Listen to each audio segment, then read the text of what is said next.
with elbow room. I would like to do the roll call. This is the 18th Ferguson Commission meeting. We are calling it to order now, November 9th, 2015. We are here at St. Louis Community Corporate College, located at 3221 McKelvey Road in Bridgeton. Commissioners in attendance tonight, will you please state present as your name is called? Reverend Starsky Wilson. Present. Rich McClure. Present. Kevin Allbrand texted to say that he would not be able to attend, so he has an excused absence. Commissioner Rasheen Aldridge also has an excused absence. Pastor Tracy Blackman. Present. Thank you. T.R. Carr. Present. Gabe Gore. Present. Becky James Hatter. Present. Daniel Isom. Present. Scott Negwar. Present. Brittany Packnett. Present. Felicia Pulliam. Present. Pat Sly. Present. Byron Watson. Present. And Rose Windmiller. Present. Thank you very much. Someone would pass me an agenda. Thank you. Right.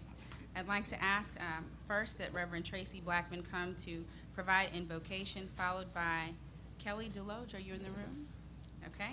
We'll have the welcome by Kelly, who will come, the Manager of Business, Finance, and Technology Support, in that order. Thank you.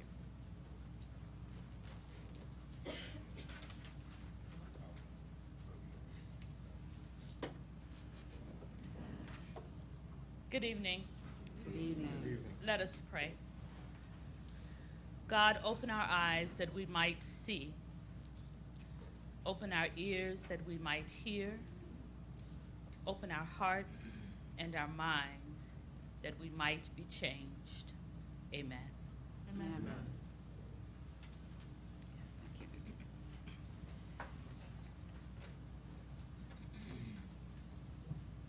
Good evening.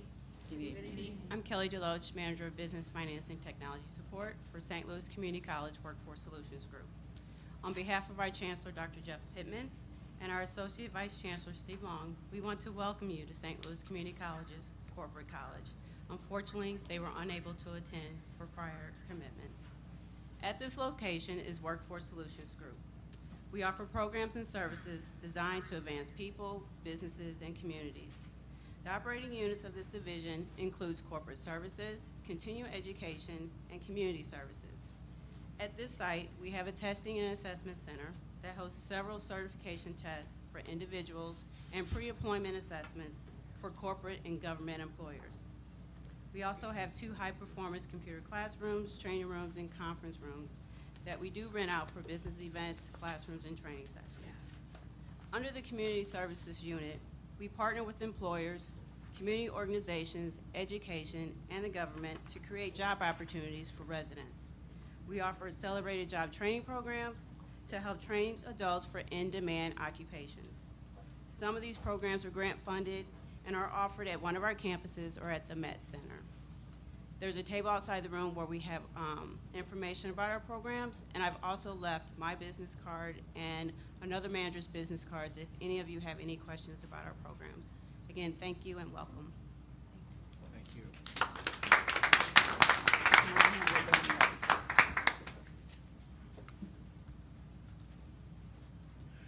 Good evening. Good evening. My name is Starsky Wilson. I'm pleased to share as co-chair of the commission with my friend Rich McClure. Glad to see all of you out on tonight. My job right now is just to frame a little bit of what we're going to be doing in tonight's meeting. We're pleased now, we note this is the first meeting since the commission's report came out. The Forward Through Ferguson report was released at forwardthroughferguson.org on September 14th. We have noted in just our gathering time that it may not be a good idea to give these guys too much time off because they come back kind of frisky and fun. But we're pleased to be back together for this work and to continue to advance it forward. We have been pleased in this time together since the release of the report to see responses from the community at various levels. We have been pleased to see the continued movement at the state level of members of the Post Commission as they consider the recommendations that were made by this body back in April, and they began to respond to them in August as newly commissioned commissioners for that body gathered together and were given instruction to follow the direction of our groups that were gathered here and the citizens who engaged in this process to increase police standards in the areas of use of force. and in anti-bias policing and in officer wellness. We've been pleased to see the continued movement through the Missouri Supreme Court and their municipal courts panel, the co-chairs that are there assembled, and the working groups that they have established that align also with priorities that have been laid out in the Commission's report and findings. We look forward to the responses that we see from both of those groups, from the Post-Commission on December 1st, as they have a deadline then to come back with new regulations that align with the Commission's findings, from the governor, and then also from the Missouri Supreme Court panel, as they have direction to come back with some responses related to consolidation and then consideration of our report in March. We've been most pleased, quite frankly, we've been pleased as well to see some of the announcements that may align, if aren't directly connected, as those in St. Louis County, where the county executive has made announcement and provided some direction with input from folks like Chief Isom related to police standards for the municipal police departments in St. Louis County. We have great appreciation for all of those office holders who continue to respond to the report and to find it valuable in their considerations, but most of all, to the citizens of the community who continue to respond to this work, to the many folks who have downloaded, who have read the report in their public libraries, which we encourage you to do if you have not already, who have visited the some 50-plus stories of individuals in the community who are impacted by the issues that are highlighted by this report. We got a note last week. We were asked at the report's release about putting together an executive summary, and we got a note last week that a citizen actually put together their own citizen's guide to reading the Ford through Ferguson report. So we encourage you. There are instructions there. If you only have 5 minutes, if you have 10 minutes, if you got a half hour, or you have lots of time on your hands and you need to get some sleep, that there is a guide for you to link to respond to and to engage with the report. We continue to encourage people to read the report, find your place in it, find the things that align with your respective community agendas in order to advance.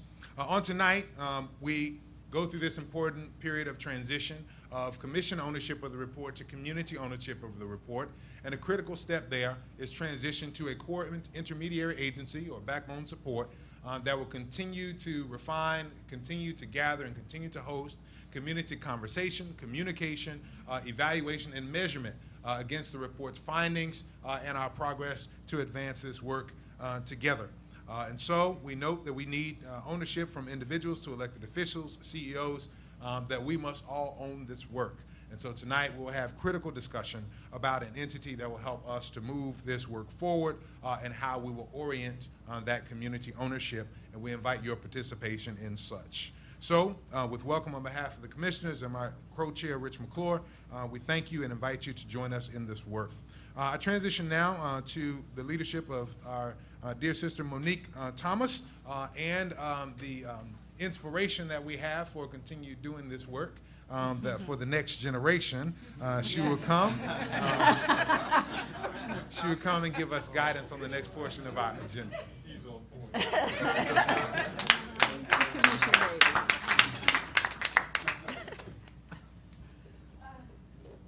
Good evening. Okay, so we are going to go into our 18th polling session. And so, don't worry, if this is your first time, I'll walk you through it. See some new faces. First, just confirming, does everyone have a keypad? Raise your hand if you don't have a keypad, but think you need a keypad. All right, okay. So, it is our tradition to get a sense of who's in the room demographically, and also because of some other work we're doing around trauma-informed communities, also get a sense of how you perceive that. So just your answers are your own. But first, we're going to start with a test question. Okay? This is the famous one, right? This will be our legacy, if nothing else. What is your favorite color? Okay?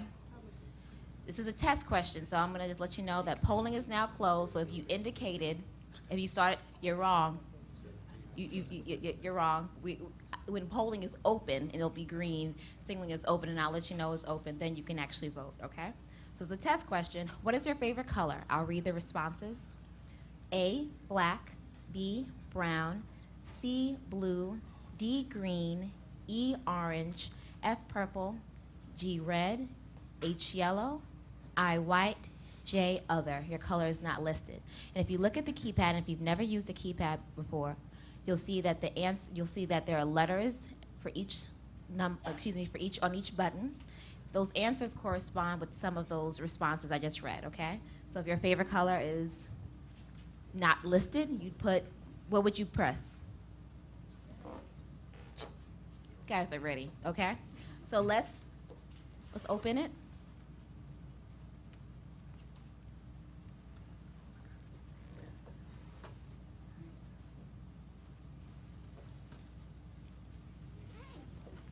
One moment.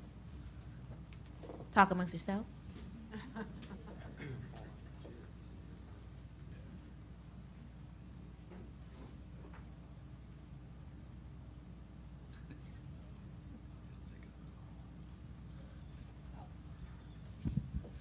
Running a little slow. Little glitch. But you're readying yourselves for the answers. We have 13 questions today, is it the case? Okay. Polling is now open.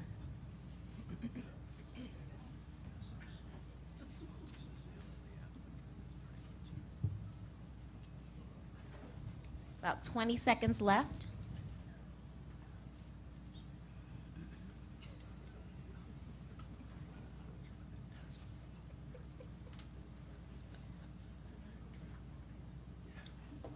I think we can close it.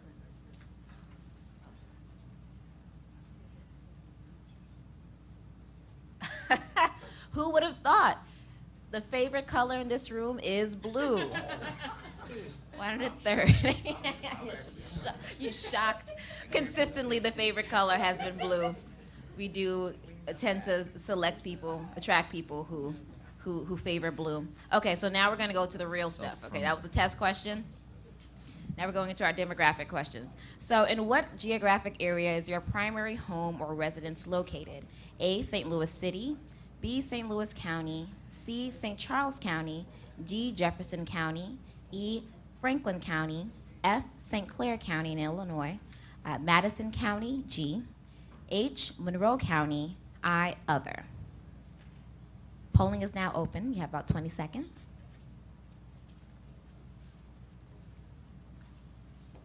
Step to the side as well, just in case.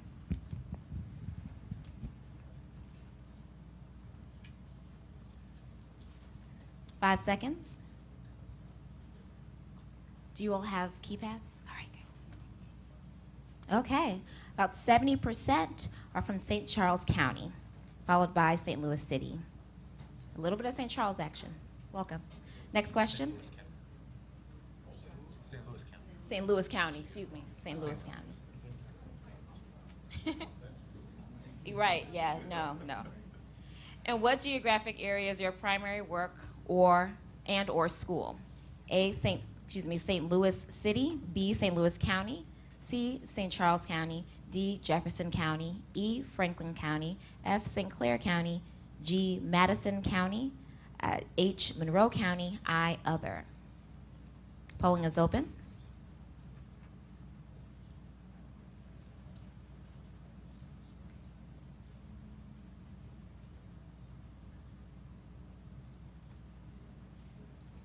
It was only 3% for St. Charles.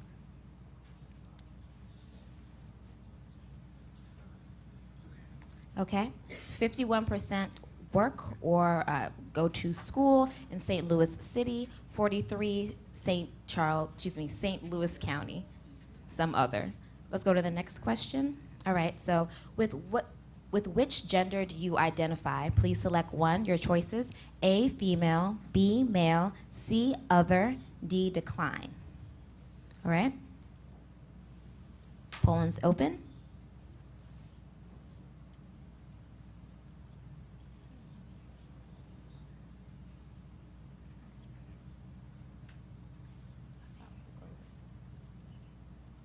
Most female in here, 61%, followed by male at nearly 40.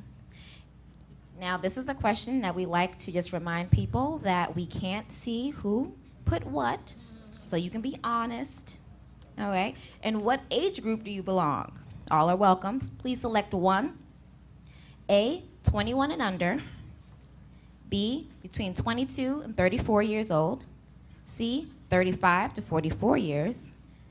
D, 45 to 54 years. E, 55 to 64 years. F, 65 and over. G, you politely decline. Polling is open, 20 seconds.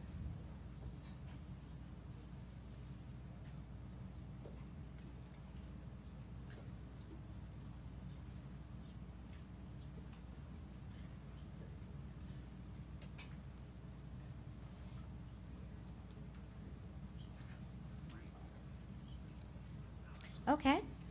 About 1/3 between 22 and 34 years old. You have some consistent, you have distribution throughout. Let's go to the next one. I'm glad to see some representation from 21 and under. How would you describe your ethnicity or race? A, white. B, black African American. C, Hispanic, Latino, or Spanish origin. D, Asian. E, American Indian or Alaskan Native. F, Native Hawaiian or Pacific Islander. G, other. H, decline. Polling is open.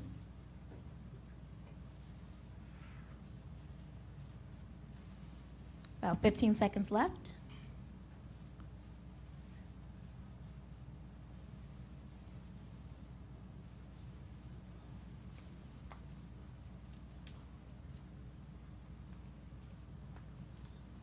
Okay, about 7 out of 10 of us are white, followed by African American. This is the 18th meeting of the Ferguson Commission. How many previous meetings have you attended? Here we note that we're distinguishing between a full commission meeting where all the commissioners are present, or a quorum of commissioners are present, and the working group meeting. So we're not counting the working group meetings at this time, all right? So, how many previous meetings have you attended? A, none, this is your first. B, 1 to 2. C, 3 to 4. D, 5 to 6. E, 7 to 8. F, 9 to 10. G, 11 to 12. H, 13 to 14. I, 15 or more, nearly all. Polling is now open.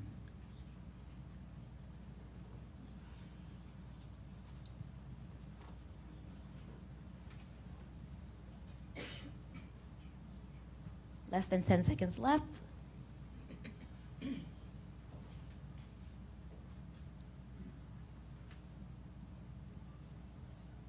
Okay, welcome. Many of you, it's your first time. We'll be gentle. We have a couple of, no one has been to 15 or more. I'm a little disappointed, but thank you, PSAV. We appreciate it. But thank you for joining us. How did you learn about today's meeting? Check all that apply, okay? This means indicate all that apply. I should have mentioned this earlier, but this is an opportunity for you to select more than one. So if you press multiple buttons, that'll be fine. We'll capture them, okay? So your options, how did you learn about today's meeting? A, Facebook. B, Twitter. C, email. D, newspaper. E, radio. F, word of mouth, friend, a coworker, relative, etc. G, Ferguson Commission website, also stlpositivechange.org. H, other. Polling is open. Have a little bit more time.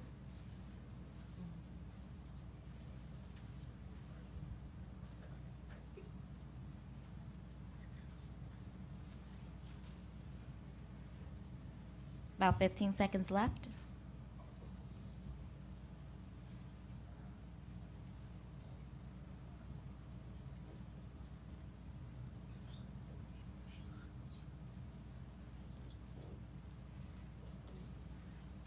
Okay, so even proportions of email and word of mouth. You have good friends and coworkers who informed you, followed by the commission website.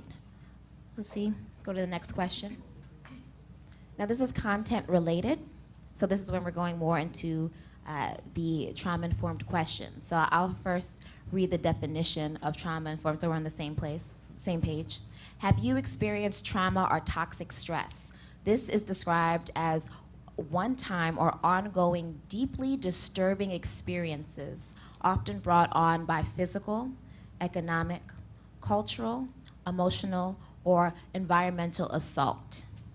Is everyone clear on that definition? Should I read it again? Okay. So have you experienced trauma or toxic stress? A, yes. B, no. C, I don't know. D, decline to respond. Polling is open. About 20 seconds.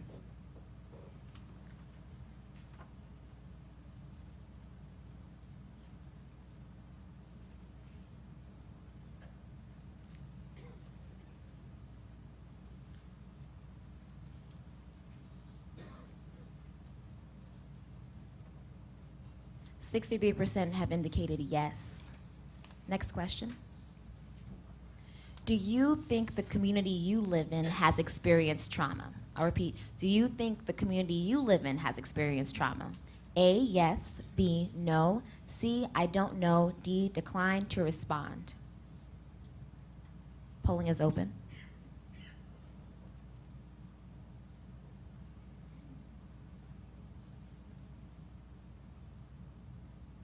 About 10 seconds.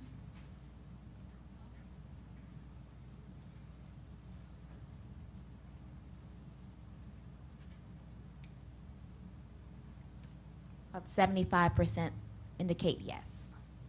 Next. Do you believe someone can be traumatized by racism? A, yes. B, no. C, I don't know. D, decline to respond. Polling is open.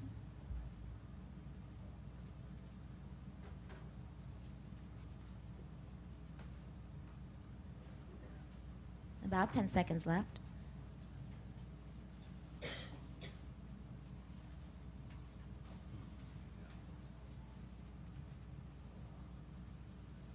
Okay, nearly all of you with keypads have indicated that yes, you do believe someone can be traumatized by racism. Next question. Have you experienced any trauma due to racism? A, yes. B, no. C, I don't know. D, decline to respond. Polling is open.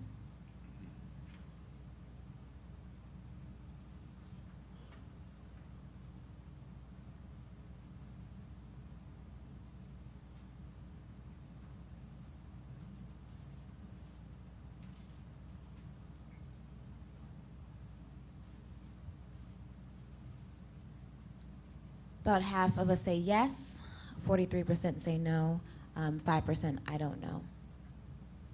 From your experience, how many people in your community are coping with past trauma or toxic stress?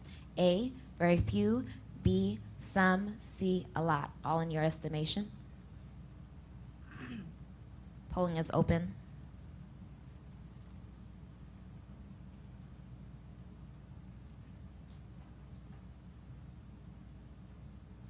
Less than 10 seconds.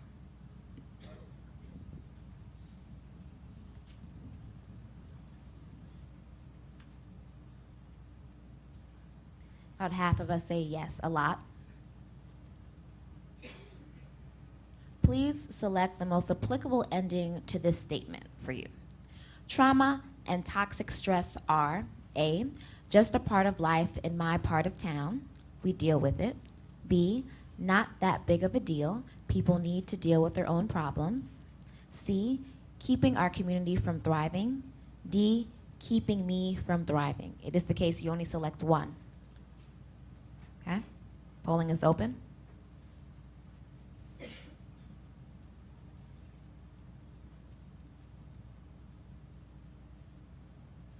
About 10 seconds left.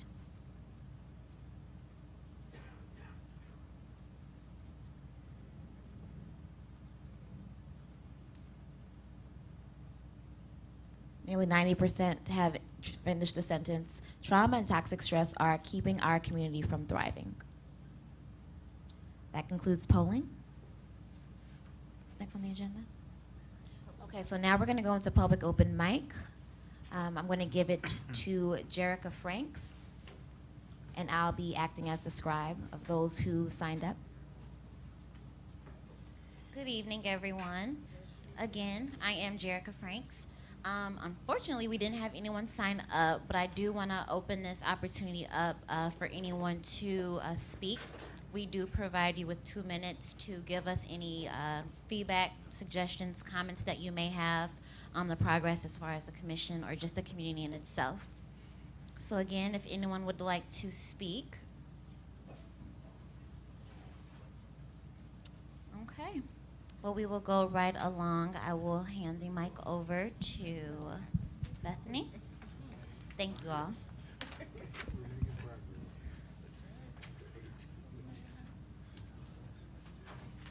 Thank you very much. If I may, I'd like to ask commissioners, because you'll be seeing 2 presentations back to back, if you'd like to make yourselves more comfortable by sitting in the audience or grabbing a seat, you can do so at this time. We're going to be using the screen quite a bit. Yeah.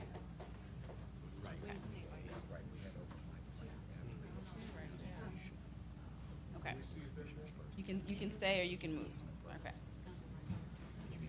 So what I'd like to do is to set a little bit of context for community in addition to commissioners since our last convening together. I'm going to ask for a presentation to be pulled up, if you will.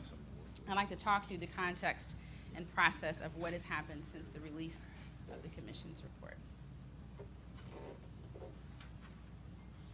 Maybe.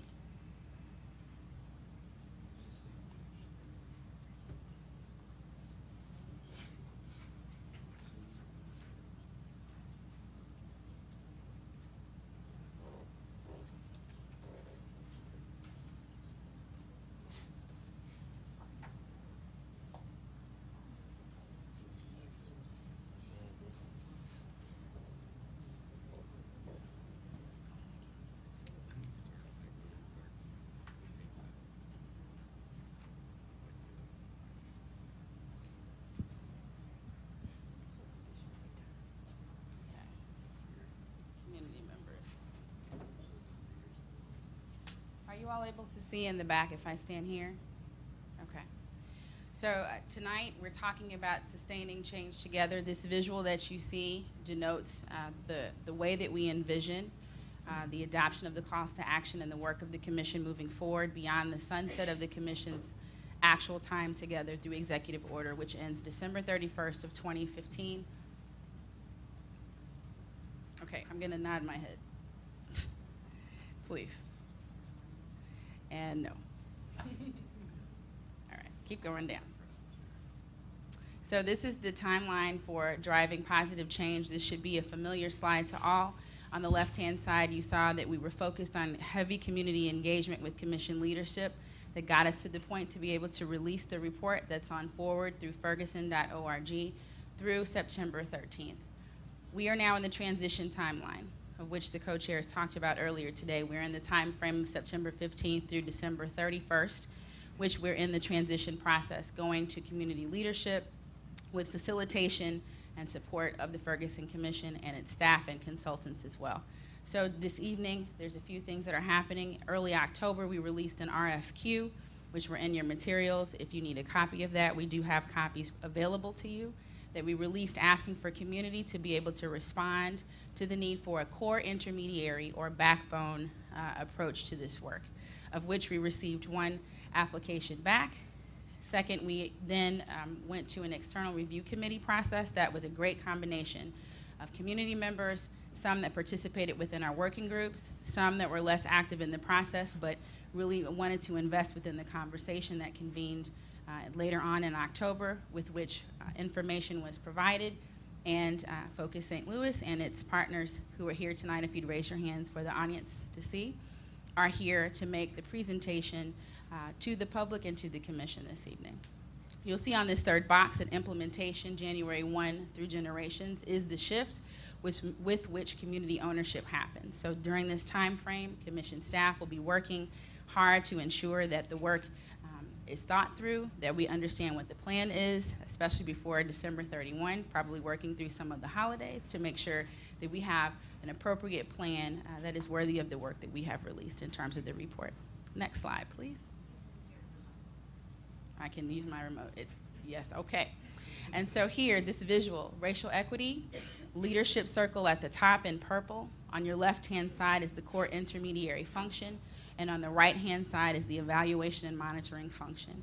Again, to your left, you see that within leadership, the focus are the calls to action within the signature priorities, call for justice for all, youth at the center, and opportunities to thrive with racial equity being the overarching goal of all of the nodes of work that will be happening.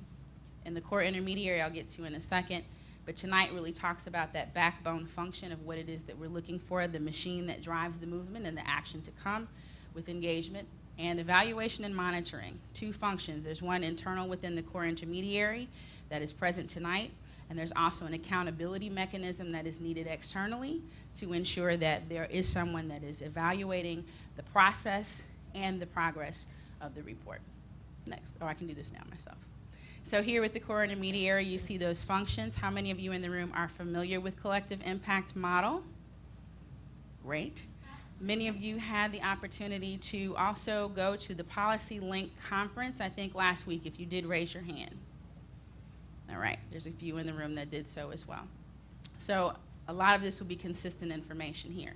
The functions of this core intermediary to be the neutral convener that will have dedicated staff, that will also promote aligned activities, common agenda, shared measurement, and mobilized funding as the core function. Okay?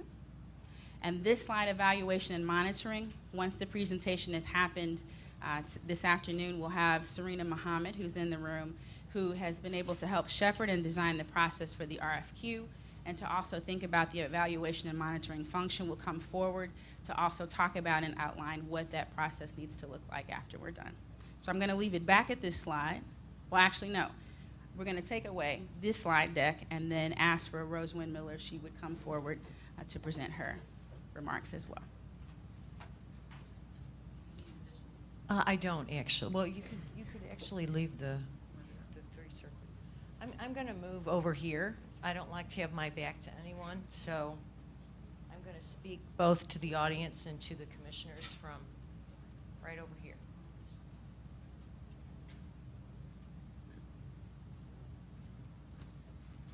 So thank you very much for coming tonight. My name is Rose Windmiller. I'm one of the Ferguson Commission members, and I also chaired the review committee, the external review committee for the RFQ process for our core intermediary.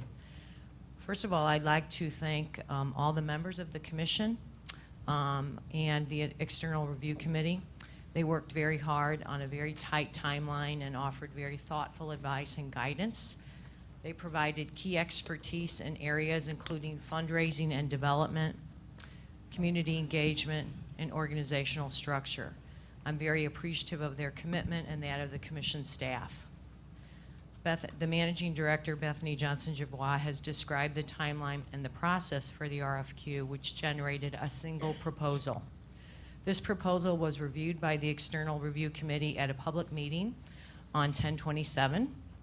The committee discussed the critical tasks ahead and appropriately noted that Focus St. Louis, which was the only proposal received, was, the proposal itself was a very strong first step, but additional details from the applicant were necessary.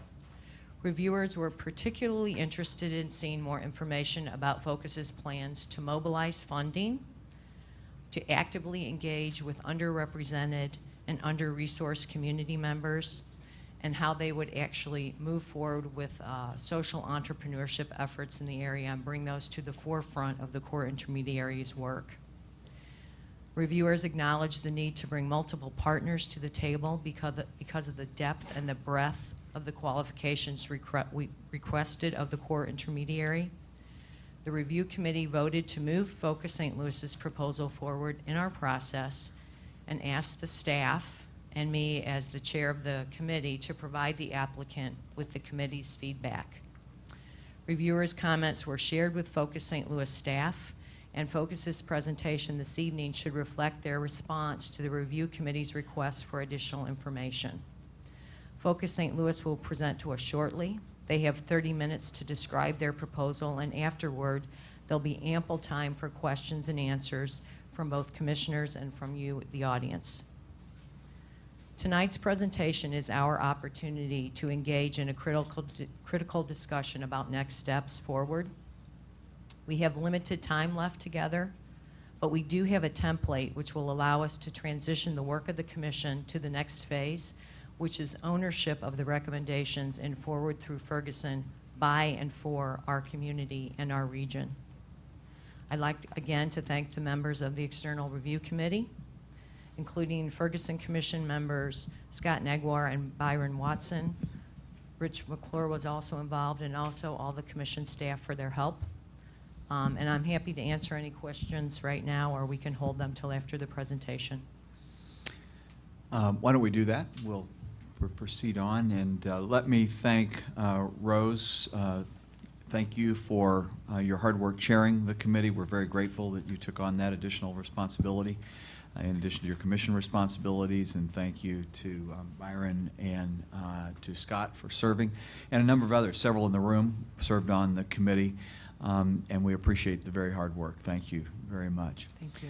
I'm going to briefly set the context, and I'm going to stay here before we hear from the presentation from Focus, and let me make a couple of introductory comments. First of all, as was noted earlier, this is new ground for our community. It's certainly new ground for this commission, and it's new ground really for any commission that we've been able to determine in recent times. And that is this notion of the selection and establishment of a core intermediary to focus on collective impact.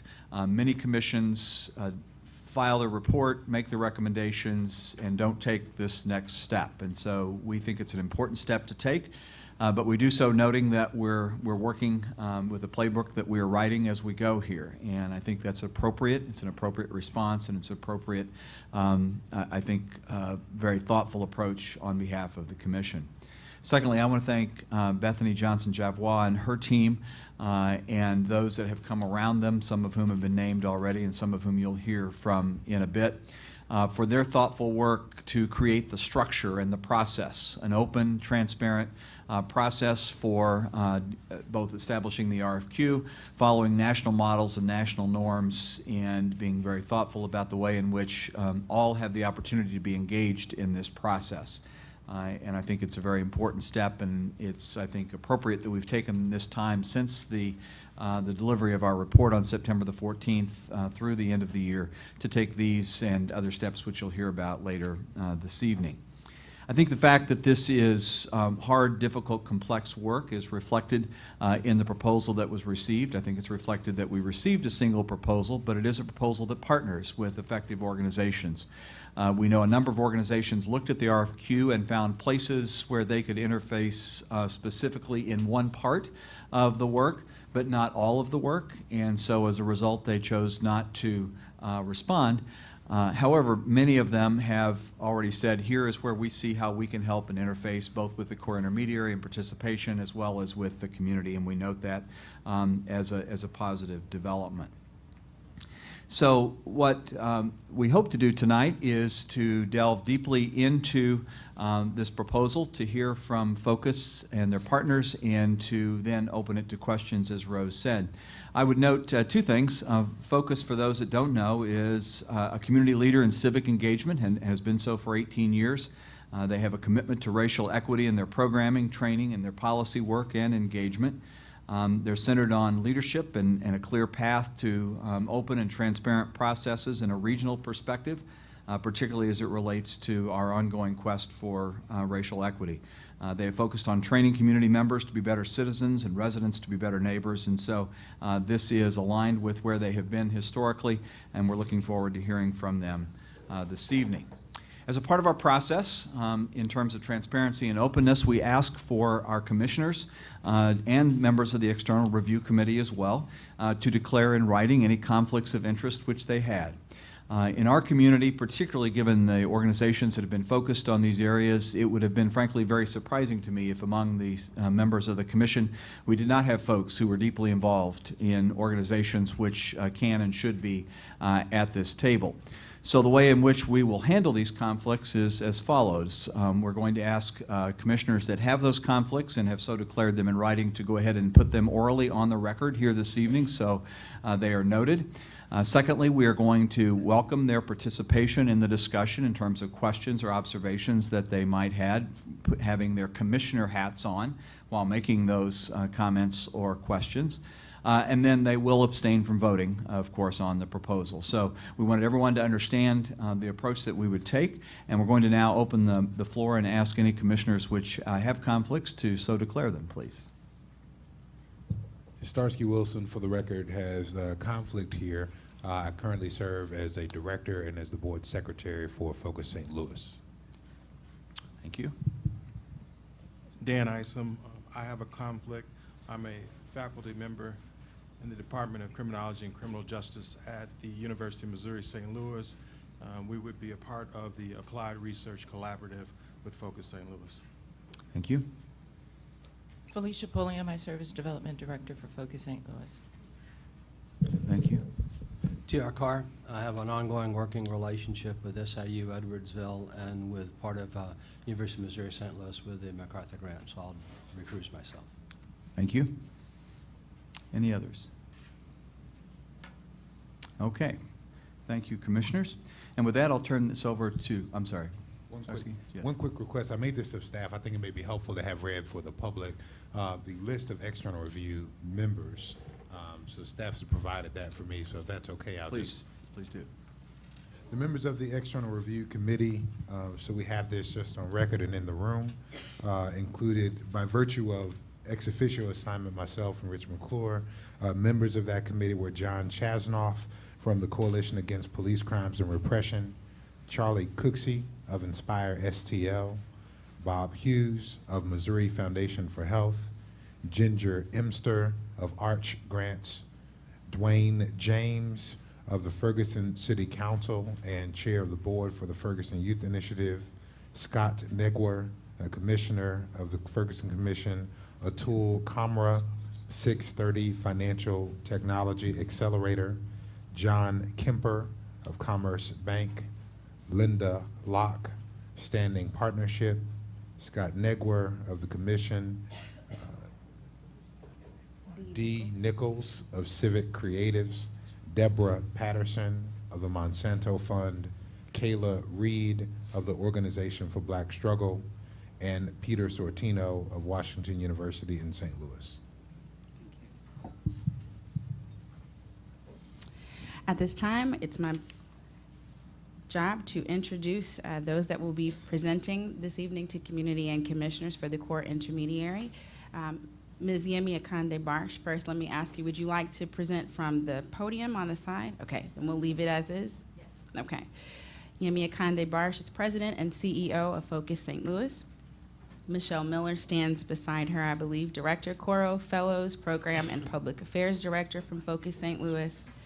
Third to present this evening is Amelia Bond, President and CEO of St. Louis Community Foundation, and Dr. Kristen Wagner, Assistant Professor, School of Social Work, University of Missouri St. Louis, and Applied Research Collaborative representative. Also, if you're with the Applied Research Collaborative, would you just raise your hand so that we can see that you are here in the room? Thank you very much for your attendance. Anyone else from Focus St. Louis in the audience as well? Okay, thank you very much. And St. Louis Community Foundation, any other representatives in the room? Great, okay. Thank you, so noted. So I'll turn it over to you, Yemi, to take us further in the presentation. Thank you, Bethany. Good evening, everyone. Good evening, commissioners. My name is Yemi Akande Barch, and I'm the president and CEO of Focus St. Louis, and it really gives me great pleasure to be here this evening to present to you what our proposal is for carrying the work of the core intermediary forward. You know, I have to say the last time I took off my wristwatch when I was doing a presentation was when I was defending my dissertation. And I have to say, this feels like a defense. In fact, I have my Ferguson Bible right there in the front row. But joining me this evening is Michelle Miller, a director of one of our Coro Fellows program in leadership, Amelia Bond, president and CEO of the St. Louis Community Foundation, and Christine Wagner, assistant professor at UMSL, and a member of the Applied Research Collaborative, and Dr. Mark Trinnell, who would be answering questions later on. Again, we want to thank the members of the commission for giving us an opportunity to present our qualifications and our approach to serve as the core intermediary. So tonight, we will review the following, but I'd really like to start out by saying that tonight, we really have a story to tell to the nation. And in reviewing what we'll be going over tonight, we'll be taking a look at what does success look like as we dive into this work. More importantly, what is and isn't the role of the core intermediary? What does our proposed organizational structure look like? What is our proposed budget? How will we measure success? And who are our partners? And what is Focus's expertise, especially as it pertains to this work? And we'll walk you through 2 examples of our approach to 2 specific call to action. And ultimately, at the end of the evening, we hope we'll ultimately be able to answer the question of why Focus. So with that in mind, as we dove into this work, we certainly began by approaching this with the end in mind. And the question that we asked ourselves was, when you look into the future of St. Louis, what do you want to see? How does the community look, act, respond, and thrive? And so we came up with a vision of what our community could be, because we know that who we are today really is not who we can become in the future. And to that end, we outlined what success looks like. It includes a community that embraces racial equity and works to engage all members of the community equally. It includes a community relationship with law enforcement in which trust and mutual respect are evident. It includes a community where we can describe our region as one where employment and educational opportunities are readily available and accessible to all. It also includes a community where diverse leaders are empowered to lead at all levels in our neighborhood, our organizations, and our institutions. And at the end of the day, we can say that we are meeting the basic needs of our youth to ensure the opportunity of a vibrant future and ability to thrive. But let's not forget that the baseline, the bottom line, should be a community that invites innovation, entrepreneurism, and growth. So how will we achieve this vision? We believe that the Ford Ferguson report has certainly created a roadmap that is continued by the work of the core intermediary. And we see ourselves as a convener that assembles the community around a shared vision. And this evening, we're certainly asking the community for the privilege to serve as that entity, to be a steward and a convener of change. And more importantly, we want to incubate what is new, what is innovative as it pertains to the work of social change that has been set forth by members of the commission. And we are referring to this project, this work, as an initiative because we're using the term initiative as a placeholder. We want the community to be involved in the actual naming of this effort. So all throughout our presentation tonight, you'll be hearing us refer to the work of the core intermediary moving forward as that of an initiative. So to that end, how do we see our role? As the core intermediary, we perceive ourselves as providing a home base that includes staffing and financing for people and organization working towards achieving the report's signature priorities and calls to action. And this role includes such things as providing oversight of action plans and progress, pushing for timely and successful action, providing support, which includes support in meeting space, administrative coordination, public information sharing, communications, and leadership. Our role also includes holding a steering committees and action teams accountable for progress and achievement of the signature priorities and calls to action. And we'll dive into what the structure of this looks like and what are we calling steering committees and what are we calling action teams. Equally important for you to know this evening is the role of the core intermediary and what it is not. And when we look at the role, the core intermediary, we certainly agree is something that is owned by the people. It was certainly created with the people, and so therefore it is not something that Focus as core intermediary perceives themselves as owning. We certainly agree that we'll be seeking the help and the dedication of all the community members to achieve these calls to action. And we'll be going into more in depth in terms of community organizations that have stepped up to partner with us as we proceed in this venture. Focus certainly won't determine the direct methods through which the calls to action are achieved. Again, we will serve as convener, the incubator of progress for community voices to be heard and included in the calls to action.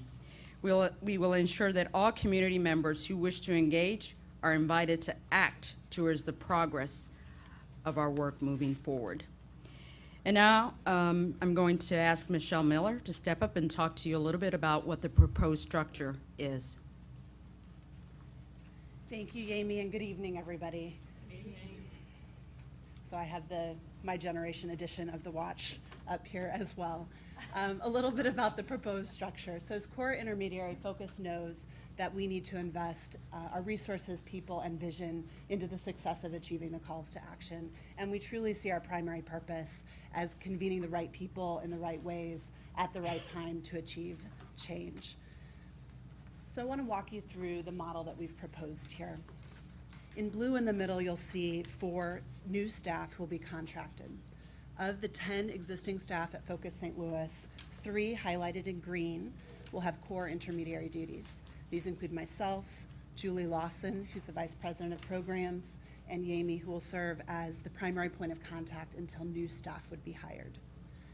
As a public accountability measure, a Leadership Advisory Council, you'll see highlighted in yellow, will be appointed. It will include up to 15 community members with mandatory seats reserved for a certain number of current commissioners, should you choose to continue in that role, as well as leaders from the grassroots, business, philanthropy, and faith communities.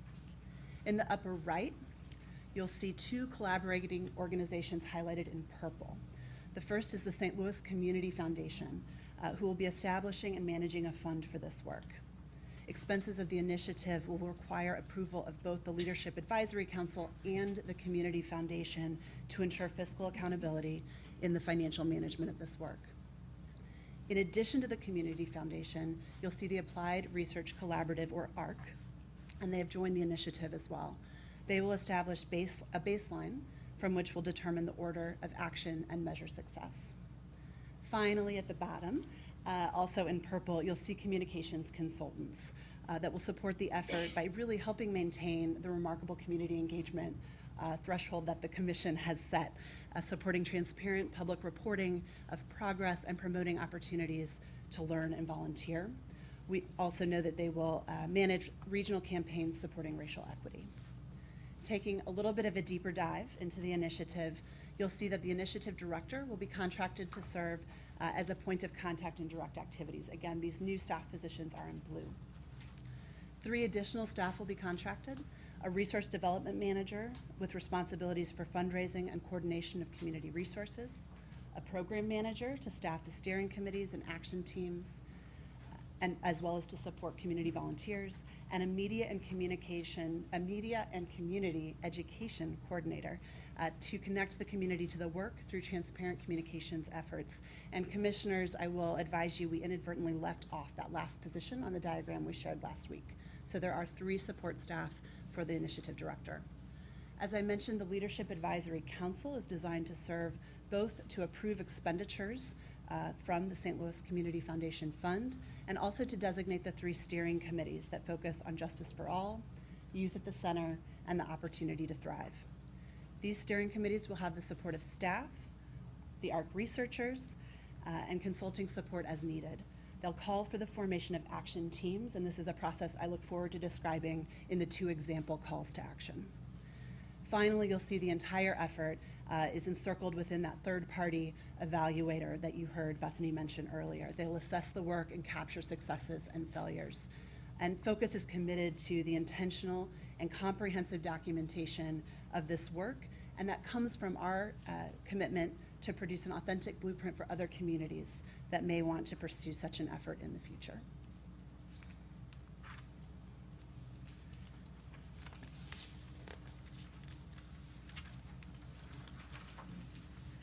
So let's talk about the budget for a minute.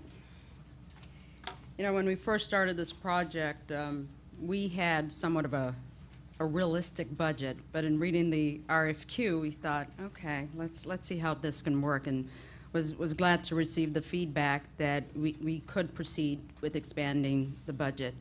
And so what we're proposing is about a $1.4 million budget for the first 18 months of this work. And what we did in really developing this budget is taking a look at similar comparable initiatives that have been done across the nation to look at their budget. And so we looked at DC Promise Neighborhood Initiative, which had a budget of $1.97 million.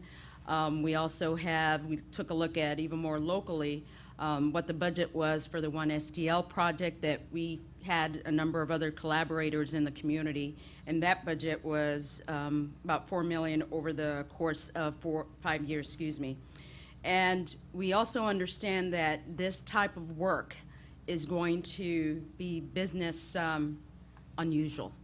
And in so doing, realize that we're going to be very aggressive in our fundraising efforts because it'll involve large-scale fundraising. And it will also, what we're finding is that we need to certainly think outside of the box in terms of looking at innovative investments. And Focus is committed to fundraising outside of its normal partnerships that support our civic engagement and leadership training work. One of the things that we've also realized when it comes to the budget has to do with the fact that we're going to need to be able to achieve new funding streams and starting to explore national funders, and these are conversations that we've already started. We also know that we're going to seek to find fundraising champions, and we've already started those conversations as they are right now. Local funders, we're already talking to them as well, and we know that we're going to look at entrepreneurial ways of funding, which will allow us for flexibility as we move this work forward. So I need to emphasize the fact that Focus is certainly committed to transparency as the core intermediary, and that's why we're utilizing the St. Louis Community Foundation to set up a designated fund for this initiative. And I'd like to invite Amelia Bond, President and CEO of the St. Louis Community Foundation, to share more about the fund. Thank you, Amy. Well, good evening. My name is Amelia Bond, and I serve as the President and CEO of the St. Louis Community Foundation. It's an honor to be here this evening to speak to you. My goal here is this evening to outline the role our community foundations play in their own communities across the country, and to describe to you how the St. Louis Community Foundation's mission and vision for St. Louis and our future align closely with that of the Ferguson Commission. I would like to begin by quoting from our original organizing documents, which were created nearly a century ago, actually to be exact, a century ago, for what ultimately became the St. Louis Community Foundation. The St. Louis Community Trust is a long look ahead for the betterment of the mental, moral, social, and physical needs of the people who now and may hereafter reside within St. Louis. That's a quote from those originating documents. These words continue to describe and guide our actions at the St. Louis Community Foundation today. So, where are we today? The St. Louis Community Foundation serves over 500 donors and community-based charitable funds totaling $320 million in assets. Since 1990, we have made more than 30,000 grants, totaling over 300 million in grant making. Since 2010, we have doubled our asset base and our annual grant making. That makes us the 4th largest foundation in the St. Louis region. We are proud to be closing in on the top 5% of the nearly 780 community foundations nationwide, measured by asset size. In 2014, we also earned accreditation from the National Standards of U.S. Community Foundations, which means our community foundation meets the highest standard for philanthropic excellence. Our cost structure is highly efficient. There are economies of scale achieved with the aggregating of long-term perpetual giving funds. You see, roughly 50% of our donors are deceased. They had the foresight and the desire to leave a personal legacy and a personal impact on our community in the years and decades after they were gone. As a result, they left in our care years ago designated funds, field of interest funds, and scholarships that we work to support, and their work supports our community and those giving in St. Louis today. That said, I want to be very clear and transparent. The St. Louis Community Foundation is not a fundraiser. Instead, we support the work of each and every fund, along with its advisors and committees, and that have been established to oversee and make distribution recommendations to the Community Foundation. Consisting with our founding documents, and like other communities across this country, we are a civic resource that can provide the platform and the infrastructure to bring the community together and to address issues of concern and seize opportunities for the good of the St. Louis region now and the years ahead. In 2014, the events in Ferguson and the subsequent report released by this commission awoke our community to our region's extreme failings to be intentional about racial equity. As important, Ferguson starkly reminded all of us of the social and economic losses that our region experiences as a result of racial inequities. This proposed fund, as recommended by the Ferguson Commission and to be explored by the core intermediary, is a fund for our community. Since our revitalization in the mid-1980s, the St. Louis Community Foundation has been preparing, evolving, and strengthening its infrastructure specifically for this moment. Holding charitable funds is what we do each and every day. Please know that the St. Louis Community Foundation is committed to evolving and changing to meet the needs and the demands of the entire St. Louis community. Our legacy is your legacy. On behalf of the St. Louis Community Foundation, I thank you again for the opportunity to speak to you this evening. I am happy to answer any questions you may have now or at the end of the Focus St. Louis presentation. Thank you. Thank you. We'll do questions at the end once we've finished. Yes, thank you. So we are incredibly grateful to the community. Could you raise the mic just a I little? can. Thank you. Do we have a height difference here? There we go. We're incredibly grateful to the Community Foundation for offering that service, and certainly the mention there of being flexible brings us into a defining characteristic of our approach. So we know, as the commission has highlighted, in fact, Chairman McClure, Co-Chairman McClure mentioned it again this evening, this hasn't been done before. So moving the report into action is really new territory. So we are fully aware that activities must be flexible. We're going to have to adjust to changing observations, information, and outcomes as we move forward. We know there will be great successes, both in the short, mid, and long range, and there are going to be failures. We acknowledge that failures are a path to learning, and we'll treat them as such. We'll share these failures publicly through open communication so that the public can help us identify solutions. We're committed to failing forward.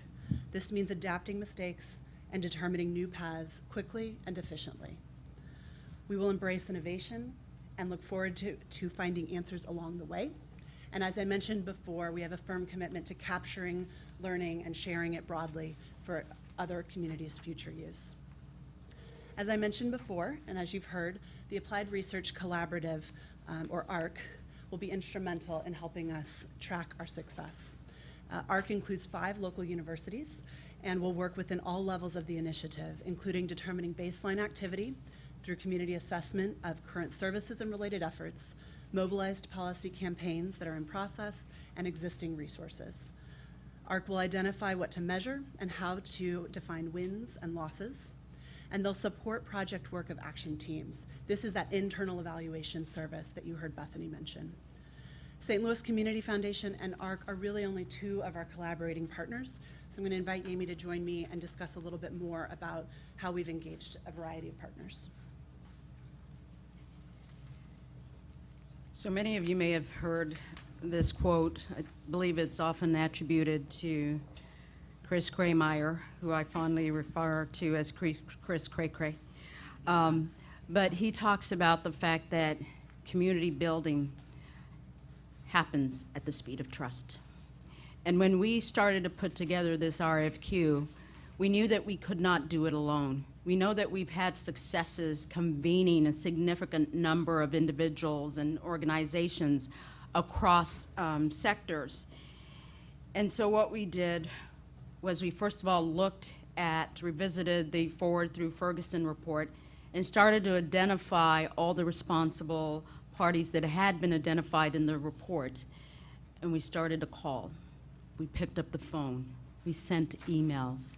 And I have to say, I was my heart was warmed to know that our community believed strongly in not just Focus stepping forward, but them stepping forward with us. And I look around the room this evening and I see many of those individuals that have committed to this partnership of moving this work forward with us. I believe I see Mr. Ron Jackson in the room from the Black Leadership Table. I see Karen Arosti from ADL. I see Diversity Awareness Partnership. I see United Way also represented in the room. And this is just a small sample of close to 50 organizations and individuals that have stepped forward that said, we raise our hand. We will move forward with you should you be selected as the core intermediary. But we're also very committed to making sure that every individual, every organization that needs to be at that table is at that table. And based on the feedback that we got from the External Review Committee, we knew that our work was not done.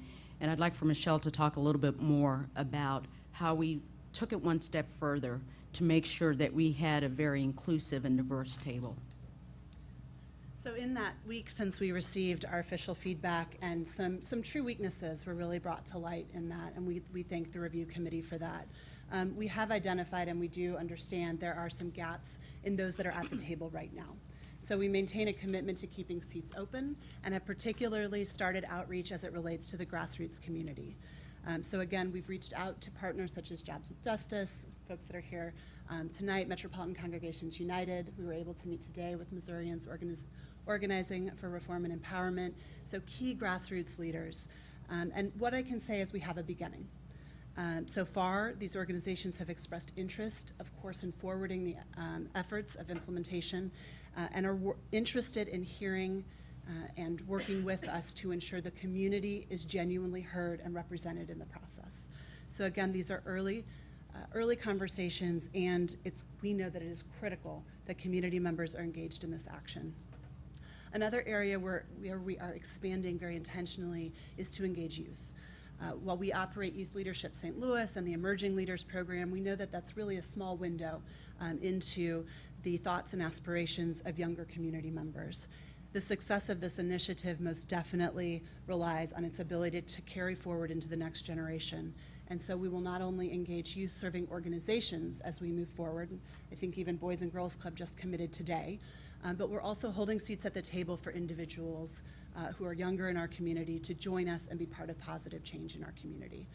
So moral of the story is we are very aware that while we have a strong baseline of relationships in the St. Louis community, there are critical individuals and organizations that we aren't aware of yet. We haven't had the chance to meet yet, and we are definitely looking forward to welcoming you and having conversation. We welcome recommendations from both the commission and the public here tonight. We know we have a lot of work and growth that we can do in that area.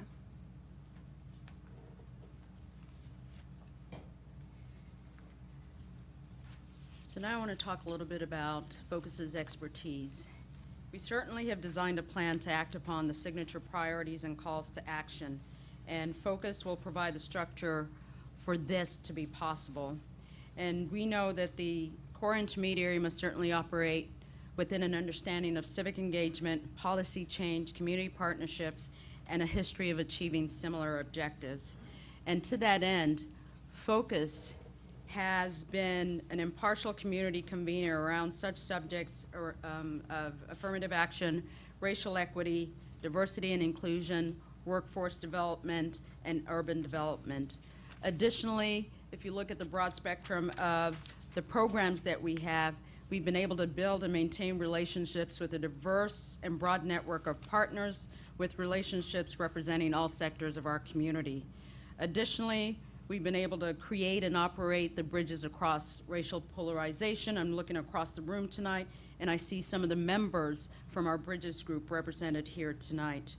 We've also been able to prepare leaders at all levels of the community for success, including neighborhood and faith community leaders, and these graduates create an alumni network of more than 8,500 people, many of who are educated about and engaged in civic issues. We were also there at the table in designing and operating the Diversity Leadership Fellowship and also helping our civic partners launch the St. Louis Business Diversity Initiative. Furthermore, we analyze and drive policy change, including the Missouri Charter School System, affirmative action in Missouri, and through our work and collaboration on One STL. We also serve as a frequent partner in community initiatives and coalitions in our region. So now, as I indicated before, we will like to walk you through examples of 2 calls to action. So I'll ask Michelle to join us to walk us through one of those examples. And out of respect for time, I will walk through the first example, and if the commission or the public would like me to walk through that second example, I'll do it during the Q&A period. So walking through Universal Child Development Accounts, CDAs, as an example of a call to action. So the Leadership Advisory Council, you heard me mention before, again, those 15 individuals from the community would work to design a process by which 3 steering committees are developed. The steering committees then would be named, and of course, this particular call to action would live with the Opportunity to Thrive steering committee. We do know that those individuals selected to serve in the steering committee would be drawn from the remarkable research that's already been started by the commission, as well as growing information that is happening during the baseline assessment that our partners at ARC, as well as Focus, new staff, and our external evaluator would be part of, again, assessing that current landscape to identify and define what's already occurring. And important, I think, in addition to that baseline assessment, are the development of asset maps, so we can see where resources are and where there are gaps. So if the steering committee, Opportunity to Thrive, were to identify that child development accounts were an action item that were strategically positioned, to move forward, as they may very likely identify, given the amount of work occurring on this particular call to action already, an action team would be formed. For CDAs, this group might include the leaders of existing CDA programs, staff from the Missouri State Treasurer's Office, representatives from Vanguard, a member of the Missouri Higher Education Savings Program, community members, etc. The steering committee would define specific tasks, deadlines, roles, and expectations for that action team. So again, for this example, the steering committee might include expansion of CDAs into specific zip codes by a specific date. The action team would then determine the process and resources needed to support that expansion. At this point, the steering committee, along with initiative staff, would work to hold the action teams accountable for activities and timeline. They would work in partnership with the initiative director. The initiative director is who those of us in the public would hear from. So they would that person would communicate progress as well as achievement of the calls to action via public forums, either semi-annual public meeting, quarterly reporting, or very likely, as we grow and learn with the process, more frequent online reporting as the commission experienced. Throughout this, you've seen a purple evaluation, learning, and course correction bar. So again, our evaluation partners and researchers at ARC will assist in providing specific measurements to determine if goals are being met and if course correction is needed.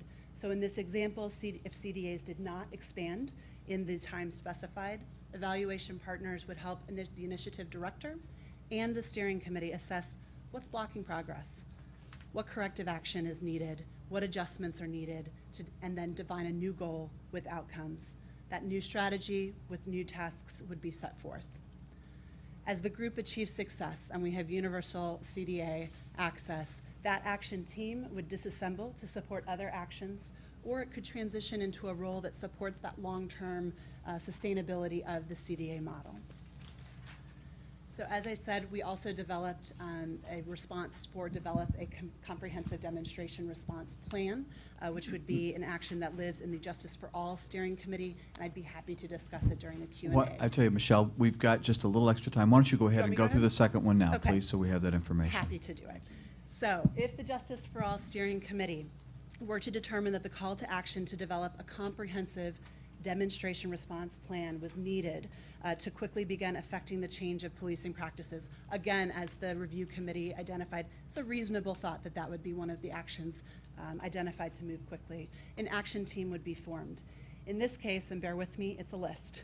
In this case, that might include the St. Louis Metropolitan Police Chief, Sam Dodson, St. Louis County Police Chief Belmar, members of the St. Louis County Board of Police Commissioners, Municipal Police Department leadership, Missouri Highway State Patrol, the Missouri Sheriff's Association, current media personnel, American Friends Service Committee, and CJJ, the National Conference for Community and Justice, the Diversity Awareness Partnership, Coalition Against Police Brutality, Organization for Black Struggle, the Truth and Reconciliation Commission, and of course, community residents.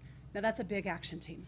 So in this instance, it's where we truly believe the creative approach is going to be critical to make sure that we're gaining the input and holding the action team members accountable.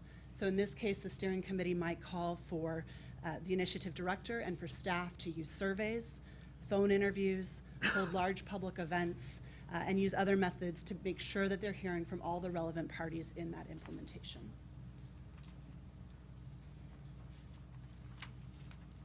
There we go. So again, you'll see a similar slide where the steering committee is engaging with initiative staff to hold the action team accountable. So the steering committee and action team would be asked to approach these calls to action with an open mind and innovative ideas. So we wanted to highlight in this example that the action team would be encouraged to look at current law and protocol before it made a final recommendation for methods for change. So since police are not supposed to arrest media who are not interfering with police activity, the question might be asked, are the police trained to understand the law? What's the punishment if an officer violates that law or protocol? What recommendations can be made to strengthen proper police response? And how can we ensure that media are aware of their rights as legal observers? So again, with that creative approach, the initiative director would be responsible for communicating to the public as well as up to the Leadership Advisory Council how that achievement is moving on that call to action. And then again, when that team succeeds, we mark success, celebrate it, and that team and those volunteers transition to support other actions, or again, if there's a long-term need to support and sustain that success, there would be the opportunity for them to do that as well. Thank you, Michelle. So now we want to address why focus. Some of you may be familiar with Focus. Focus has a collective history of close to 50 years. In its more recent history, we've been around for about 19 years.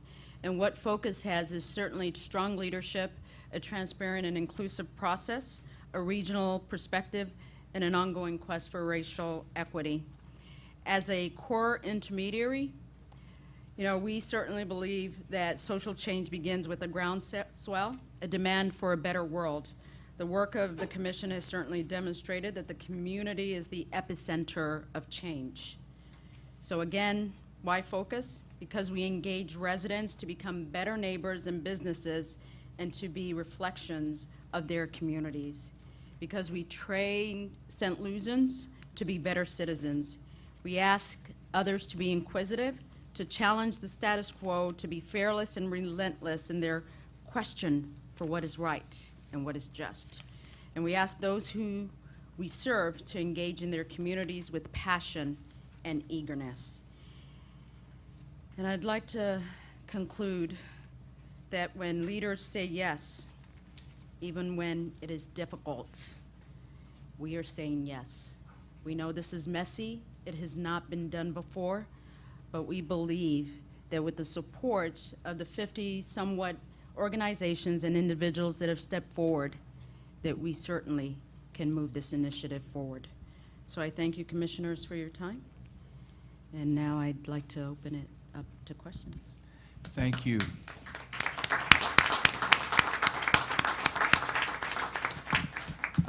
Thank you, Yami and Michelle and Amelia, for your thoughtful presentation, your comments, and also for your responsiveness on tight timelines. We realize that this has been challenging to meet our timelines that we've asked for. As our managing director pointed out to the External Review Committee when they pointed out the difficulty of time, she said, "Welcome to our work and welcome to our task and our journey." So we appreciate your responsiveness and your candor. So we're going to now ask for questions or comments from the audience. We'd like to open it up. I think Lorna and Jerica both have microphones, and so they'll be happy to do that. If you could keep your question or comment brief so we can get in as many as we have here, and any of the respondents will be happy to respond. We have one right here. If you would state your name, please, and if you have an organizational affiliation, that'd be great. My name's Chris King. I'm with the St. Louis American. You said you don't yet have the grassroots or youth with you. That's missing everybody that got us here so far, almost. So what are you going to do to get more grassroots and youth participation in this initiative when the whole Ferguson Commission was started by the grassroots and by youth? I think I should qualify how we responded to that. When we said that we don't quite have them, we've started the conversation. And so all of last week, based on the feedback that we received from the External Review Committee, we went looking to certainly our alumni to see who can we reach out to that we can at least start that conversation with, especially if they're individuals that have not been engaged with us recently. And so within that context, even in the youth, we reached out to Youth in Need, and they actually provided us with certainly a letter of recommendation. So it's a process, one that we're aware of, and one that we are moving forward with. So it's not something that we're going to go back to the drawing board and certainly start from scratch. It's something that we know is important to this process and have started to engage individuals along those lines. Good evening. My name is Maddie Moore with St. Louis County, and I am here to address the concern of the who's at the table, and there's no faith base at the table on this listing. So we may not have the most accurate list there. Certainly the National Council for Jewish Women as well as Catholic Charities are at the table. In terms of faith leaders, individual leaders, we do still have outreach to do in that area. And we welcome recommendations and we welcome outreach should we be selected. And as well as your elected officials statewide and your congressional delegation. And to piggyback on Chris King, with what got us here, they're not at the table. Thank you. So I will just mention that we certainly have local elected officials at the table with letters of support both from the mayor in St. Louis as well as county commissioners in St. Louis County and St. Charles County. And I think growing this would be something, if we were selected as core intermediary, it would be a logical next step, of course, to reach out to those higher levels of elected official.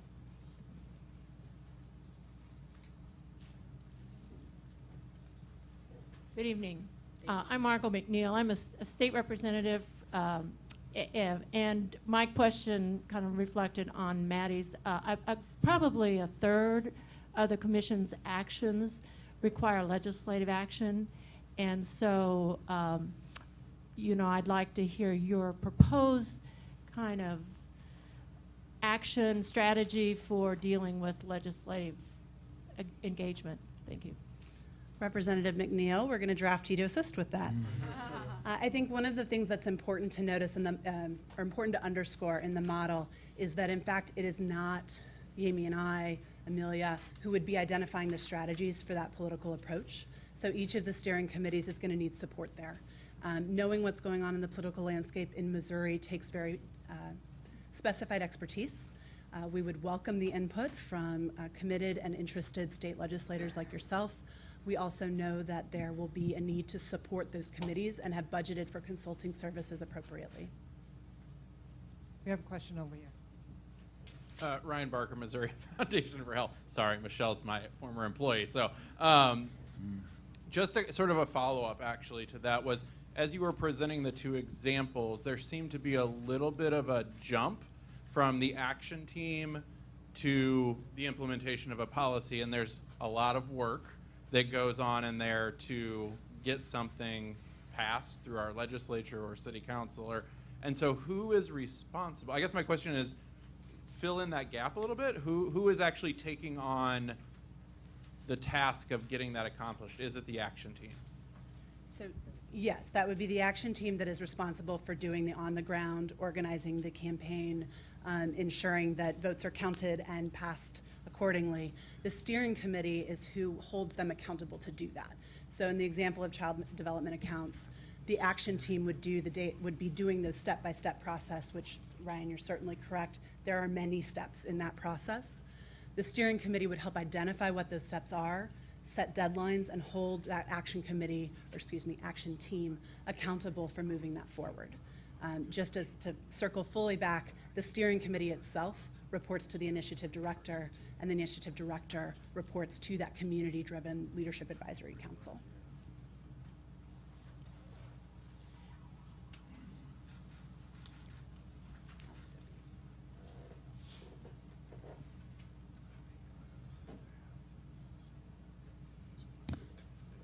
Howdy, I'm Scotty Addison, PCU Free Assembly Project. I've been padding around this process from way back, and I'm a little, when I attended the last meeting in which the precursors, the idea of the intermediary was introduced, and it seemed almost like wired for this kind of outcome that could only generate a response from one organization that was running that terminology. I've been around community development and this stuff for years. I've seen all sorts of jargon, so I'm naturally a little dubious.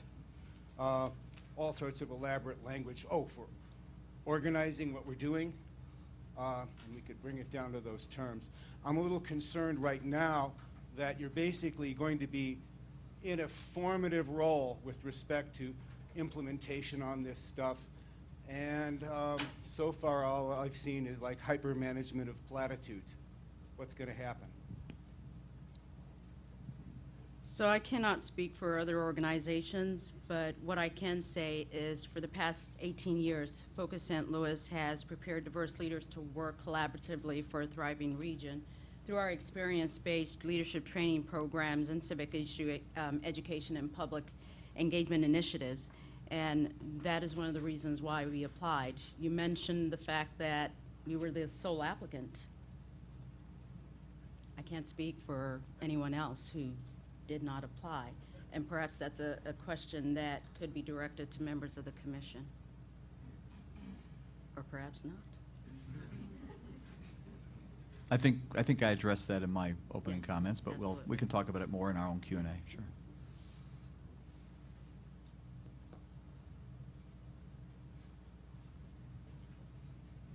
My name is Irvin David Girth. I'm the director of Metropolitan Congregations United.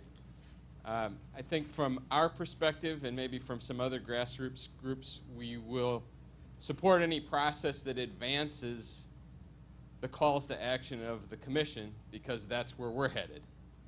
I hear two tensions in the presentation, and I hear you trying to deal with them, but I want to echo a couple of things that others have said already.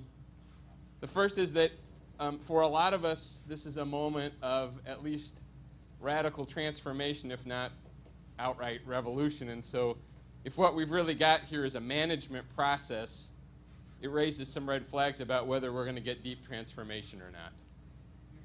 And the second tension that I want to lift up is one that, it was a phrase that you used in your presentation, maybe intentionally, maybe not, that it's important that the grassroots and the community voices are heard. And the people that I've been talking to really don't care about being heard. They care about having real authority and responsibility and influence over the decisions that are made, which is very, very different from being heard. I will say again, we want this to go well. We want deep transformation. So to your comment around tension, I would say our approach, maybe heard, was not what you should have heard or taken away from this. As it is, we want you to be participatory members of that table. And so just being there and being heard is not what we're saying. As it is, we want you to be engaged.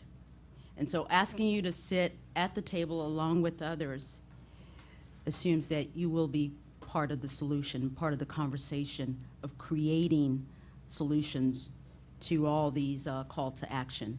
So I hear what you're saying, perhaps it's semantics, but where we're coming from is you're going to be part of solving this, of creating a solution for moving forward, of creating a solution for positive change. If I could add to that, I think, David, what you heard also reflects a learning process for Focus St. Louis and what we will require if we were to move forward to not just meaningfully hear, but meaningfully include and have all community members able to engage in action and positive change in our community, will be to have consistent feedback like that. What I heard you say was this. So thank you for that. And again, we are really appreciative of those who have already stepped up to give us that feedback and welcome additional conversations should we be selected.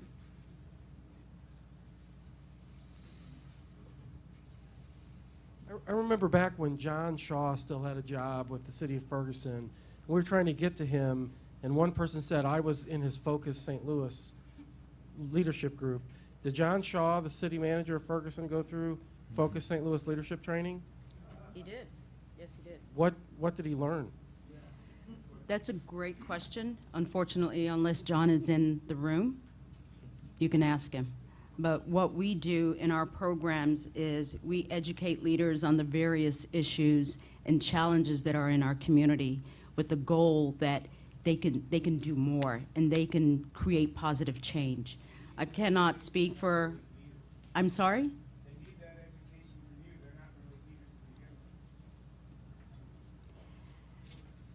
You can, yes, you can ask John what he got out of it. But noted, yes. Hi, my name is Charles Henson. I'm the project director of the Minority Business Development Agency, which is a federal agency under the Department of Commerce. So I run the business center here in St. Louis. And you've talked about more inclusion, so certainly I would like to know about how do I get in touch with you guys. And plus, I have a background certainly of a lot of civic involvement and have been involved with, certainly familiar with Focus St. Louis from the group I chaired at Ferguson, Proud, People Reaching Out for Unity and Diversity, for 16 years. Well, thank you for responding to our invitation. And you can reach me at yamia@focus-stl.org, or better yet, come up and talk to me afterwards. We'd love to have you be part of this conversation moving forward. Thank you, John.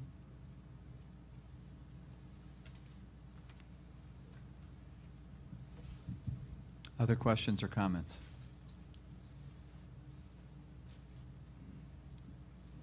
Nobody else is going to ask them out. Question just about your organizational structure.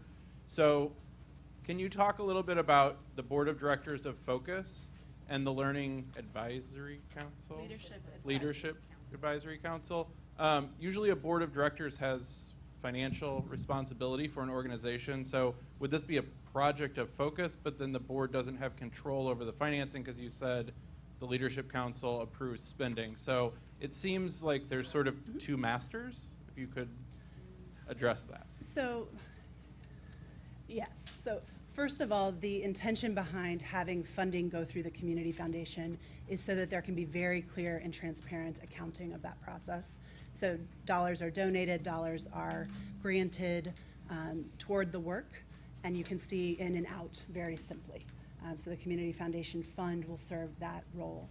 The Focus St. Louis Board, of course, would oversee Focus-related staff and ensure that our broader mission continues to move forward as we are working on this project. So you define this as a project of Focus St. Louis, or a project led by, might be more accurately termed, by Focus St. Louis. So the initiative certainly will be part of staff's role. So there will be some accounting to the board in terms of the Focus St. Louis staff role, but the Leadership Advisory Council exists to ensure the public has an accountability mechanism in the process. So again, that initiative manager will have some reporting, of course, to Amy, and reports directly, as you, well, if it was up, as you could see, the Leadership Advisory Council reports directly to that public group. I don't know if you want to add. I don't want to get in community space, but I want to follow up on this question because I wrote it down. The board is responsible for fiduciary oversight of the organization. The organization is required to file 990s. The organization files an annual report. So I'm wondering what additional kind of transparency is necessary and whether there's actually duplication. I understand why we needed a fiscal agent because we're not a 501c3 entity. The question is, why does a 501c3 with a volunteer board with responsibilities for 990s and current oversight require a separate fiscal agent?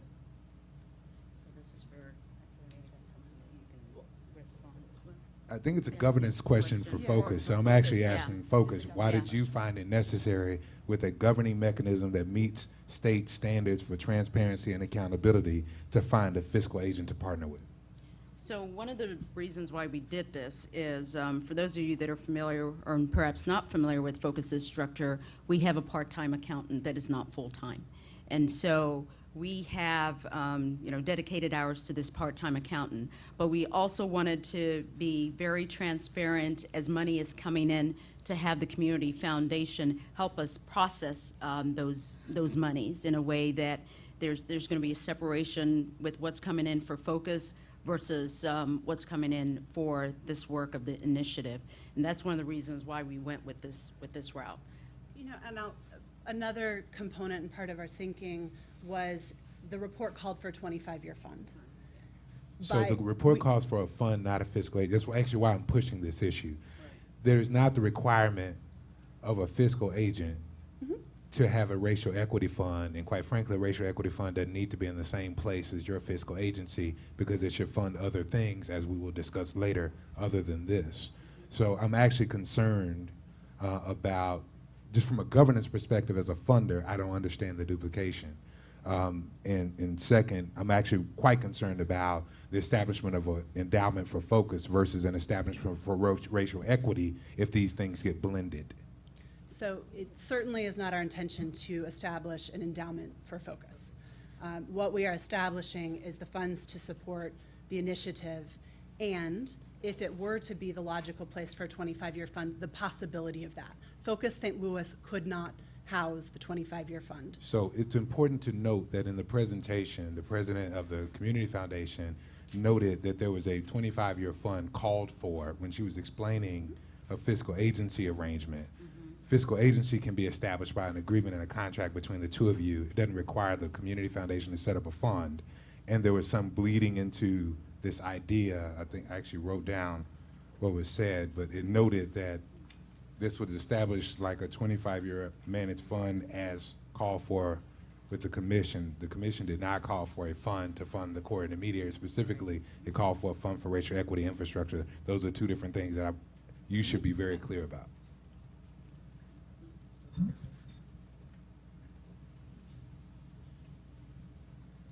I was interested in how you plan to, I'm Hattie Jackson with St. Louis Community College. But my question has to do with beyond the vision. I mean, you've really hit on some great things, and this whole process has been very hopeful. But my question is, how will you know that you've been successful?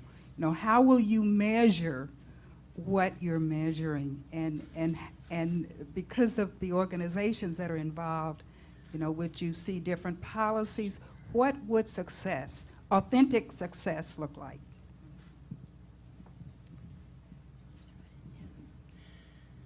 So part of what I hear you asking is something that will require other partners at the table to define. So I think what we committed to, and you heard Jamie talk about a big, broad vision of what our region might look like with successful implementation of this report and the calls to action. What we have designed is a process to move forward, and what those specific measures are would require the support and expertise of our partners at ARC, would require the leadership and expertise of those on the steering committee. And as I am giving you the answer, I fully understand that doesn't feel like enough of an answer. And I think part of this is knowing where we are in the process.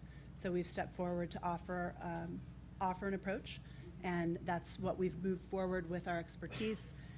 And I think that there are a lot of questions yet in that space. Right. And what we've presented here is certainly a process. And as Michelle had noted in her presentation, that there will be parts and pieces of this that we will be learning as we're going through this. And that's why we have amassed the subcontractors that we have to help us move this forward. And we understand that along the way, we'll have to make some changes. But thank you for your question. Certainly something that we've duly noted here. So you're going to convince them to give up the way they currently operate and to come under the umbrella. You're going to convince the organizations to give up completely how they operate in terms of their policies, and to move to a different vision and a new way of operating. And so why would they do that? What's in it for them, I guess, in the long run? So this is all part of what I would call that disruptive innovation. Okay. And when you bring people that are not necessarily in agreement about how they should move forward, but they're willing to be at the table to have those conversations, I'd hate to say that we already know what their conclusions will be at the end of the day. It's a process. We have to go through it. And, that's what we're proposing here. And we have an idea of what we would like the vision to be, but we need to get the people to the table to have those courageous and candid conversations where, at the end of the day, they may agree to agree or they may disagree to agree. We just don't know. But we're moving ahead in terms of creating, a new way of looking at things. And it's probably, actually not probably, it will require a paradigm shift in how we do things. And we're open to that paradigm shift. Let's take just a couple more if we could, and then we'll get to commission questions. Please go ahead. Good evening. My name is Adjua Kwawu, and back on the organizational chart, can you explain which positions and organizations will be paid and which ones are voluntary? So in terms of our org chart, and I don't have it out, but I'm recollecting it from what we've created. The position of the Director for Initiative will be a paid position, as will the Program Manager or Program Coordinator position, as well as the Resource Development position, are all paid positions as part of this, and the Communication and Public Engagement position are all paid. Does that help? So, no, it does not mean that everything else is voluntary. So if you're talking about focus staff on that role on the org chart have their day-to-day responsibilities, but a certain percentage of their job, my job in particular, will be dedicated to moving the initiative forward.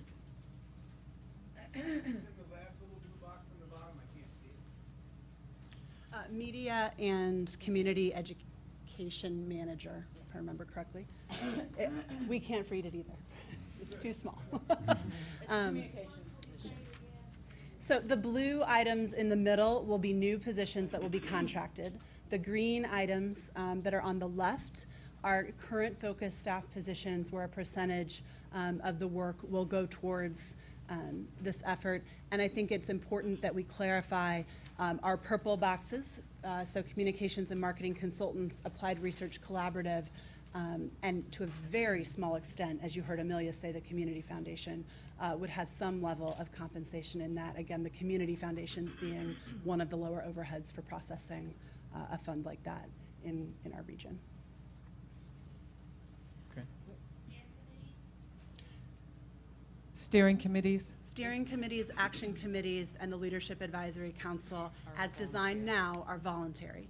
And I think, as Amy, as we've said repeatedly, we're also open to responding as the process moves forward. So if there needs to be something that permits community engagement in more authentic ways, I think we're open to exploring options.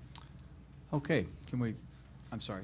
Sure. Go ahead. My name is Laura Granich, and I'm with the Jobs with Justice Coalition, and I just wanted to reflect a little bit of what I've already shared with Focus for the good of the whole and some of the discernment grassroots groups are doing around this process. And some of it is really around the how of this process that we're trying to figure out, and really saying that a criteria we need to see is the engagement of impacted people in how the change happens. And the engagement of impacted people in public change processes to restore a sense of connection between huge parts of our community and the power structures in our community, because if we aren't paying attention to that in the how of how we get these recommendations accomplished, we're going to be back here again in 20 years with the next set of problems that our power structures were not able to manage from within our communities. Okay, final comment, please. Philip Deitch. I guess my comment follows that. A suggestion, if I'm a grassroots person and I'm seeing 50 established organizations who are going to be getting new money, and I'm wondering how I connect to that stratosphere, I'd like to encourage that there be a process that if any organization, business is connected to this movement going forward, that there be a process established that they need to internally create more grassroots connections, memberships on their boards of the people that they're serving, in their staff, that they consider all having minimum wages at 15, that they do things themselves so that there is a much broader, real baseline impact on our region. That is exactly why we need community input on the process. Thank you for the suggestion. And to one point of clarification, those partners that we listed are not all, or in any way have we specified that they would all receive funding. Just to, yes. Yeah. Absolutely. Thank you, Phil. Okay. Let's open the floor for questions from commissioners, please. Yes, Brittany. So I have a couple of questions that I'm going to try to make sure happen very efficiently. Thank you for the presentation, and thanks to the community for your comments and questions. I want to name that my series of questions and suggestions are coming under the same awning, if you will, as the comments made by David and Laura about the need for deep transformation and the leadership of the most affected in this situation. I'm thankful to have been a part of a body that prioritized that and putting out not our report but the people's report, and then it has to continue to be reflected in the process moving forward. So a couple of quick questions. One is, of the about 50 organizations that you listed where you already have established partnerships, how many of those are currently led by people of color? That's a great question, Brittany. Not certainly something that we've tabulated, and I'm just trying to, without going through a list and outlining that, Sure. but certainly that's something that was top of mind for us as we were reaching out to make sure that we had a diverse and inclusive group. So in terms of coming up with what the exact numbers are, I can't give you that specifically, but certainly something that was top of mind for us as we reached out to the different organizations. Okay, helpful. And then a related question, you said that you've kind of already started some conversations with some people that aren't currently on the slides. Mm-hmm. I would love to know what individuals or organizations, not just that are grassroots and community led, but that were specifically involved in the Ferguson protest movement, that you are currently in conversation with. I know that some folks have been a part of your classes before, so I'm just wondering what those connections have been. So I think we named some, and of course David is here tonight as well as Laura. We have reached out and had a conversation today with Derek at Moore, and then we have, I think, an understanding of who to reach out to and calls out. And within the week since we received, again, insightful feedback, we haven't made it further than that. So I think that your point is well taken. Sure. And one that we need to continue to grow into. Helpful. I'm going to wrap it up here. A suggestion that I have, well, actually, one more super quick question. You said that a percentage of the existing focus roles would be paid by, or sorry, you said a percentage of the work, rather, would be oriented toward this effort. Would that also represent an increase in salary? And if so, would that increase or that percentage of the time be paid for by these funds? Something that we're still deliberating on, because some of this is going to be in-kind contribution, just based on the level of work that individuals will be doing that are currently full-time staff at Focus. But right now, the way in which we've envisioned it, it's in the budget. So there'll be additional fundraising required for this. I'm sorry, when you said it's in the budget, what exactly is the it? So the percentage of time that these individuals will be contributing is something that we put in the budget. So it'll be 20% of my time, for example, and certain staff members, 10% of their time. And so you haven't made the decision as to whether or not that would represent an increase in salary or not? Well, did we look at that? I'm not sure. In our current conversations, no staff person at Focus that would work on the intermediary work would receive an increase. If another team member were to pick up additional duties to help ensure our programs continue functioning in that nature, there might be some space there, and that would not affect funding or wouldn't come from funding related to this work. That would be to operate the ongoing programs at Focus St. Louis that are not the initiative. Okay, that's okay. I think I'm following. Okay. So I want to say for the record that I think Phil's suggestion about requiring that partner organizations examine themselves through a racial equity lens is a good one for the record. So I think that should potentially, if this moves forward, that should be added. And so I actually want to ask you the same question. If you had to apply the racial equity lens to Focus and its work thus far, what points of pride do you have, and where do you think there needs to be additional work? So that's a great question. One of the things that, from a board perspective, we've been very intentional about is certainly making sure that our board is reflective of the community in which we live. And so last year when we were filling board positions, that's something that was certainly top of mind. And so we wanted to ensure that the diversity of individuals that we were recruiting to become part of our board was, close to about 60%. And so that's how we've been moving forward with our work, and that's how we've been moving forward with even our program participants, and also taking a closer look at how diversity is within our organization. So it's something, racial equity is something that we apply in all of our programming, in our curriculum, and we think we need to be an organization that is reflective of the community in which we live. And so it's something that's top of mind, and we're constantly working on that. Do you have anything you wanted to add?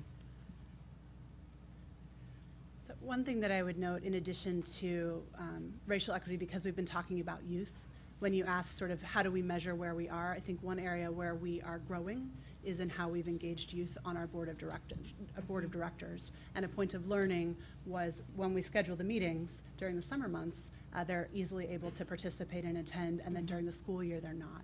And so we've had an opportunity to identify, learn, and grow as we are addressing the diversity of our board in a variety of ways. Of course, Jamie answered directly racial equity, and I think there are other ways we seek to diversify our board and our leadership and programs as well. That's helpful. I swear I'm wrapping it up.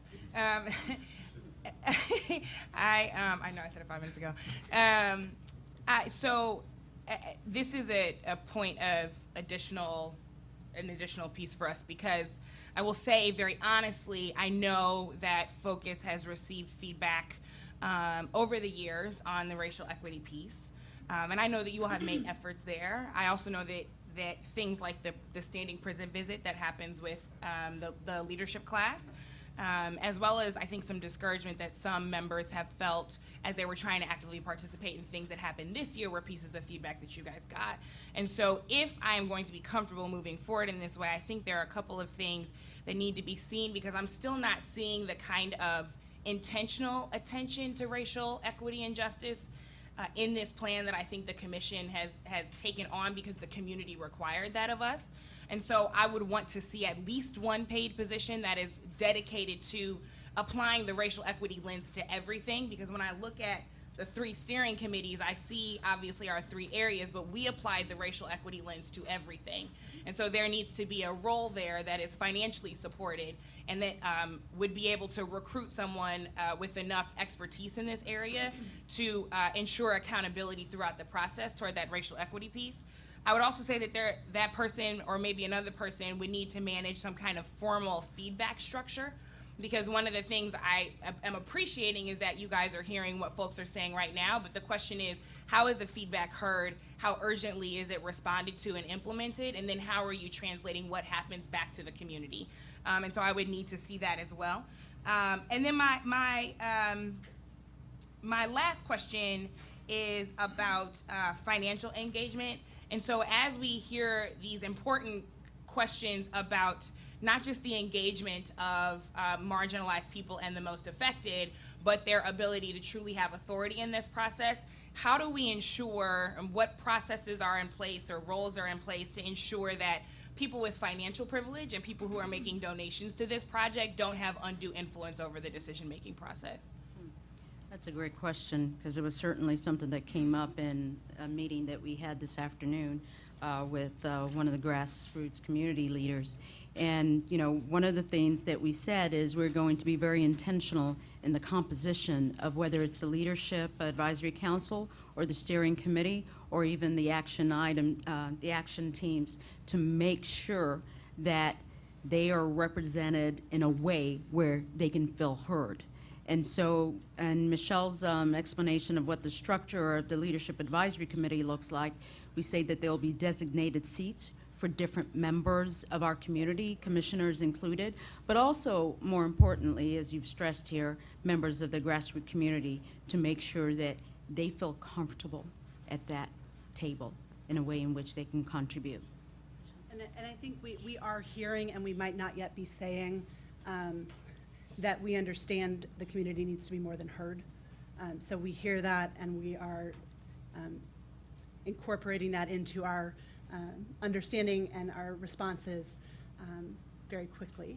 And to your point of the 2 positions that needed to be compensated, what the second one, could you remind me? I was saying, I don't know if it needed to be a second position, but someone who is a paid staff member, not a paid staff member of Focus, but a paid staff member of the core intermediary, would need to be in charge of a formal feedback implementation. And I think that third role that was missing, again, I apologize, was missing from the diagram you received last Thursday that's related to communications and public education. That is absolutely within the realm of what that role would do.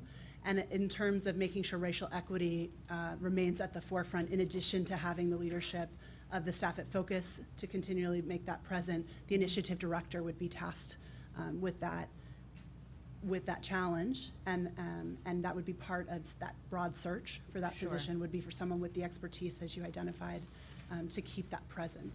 So I still want to suggest, as someone who runs a program myself and who is deeply interested and formally engages in a racial equity process myself, I still needed to hire someone to focus on it individually. Otherwise, with my schedule and capacity, it couldn't happen, right?